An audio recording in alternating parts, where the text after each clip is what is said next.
Ay sana. Gitti bu. Bu da gitti. Son bir. Bittiler. Size yakışıyor. Dur. Kaç. Bir cürler ihtimalle. Beşe kurtardık. Bayıldı. Sen hardan çıktın? Kaçtı yok. Hara girsen. Bir de var. Bu da gitti.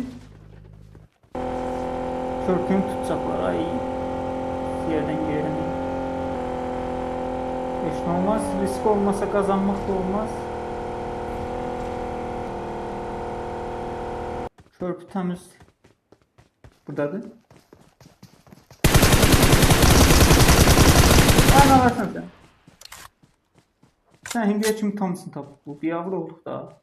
Smoke. Ve bacı geldi. Bitti. Bu adam. Ya kaçtı yok. Sen kaçtın. Hadi sen. Ben saf adama yokladım. Drop'a yakınlaştık. Şimdi drop'ta maşın. Var burada. Daha aldım biri.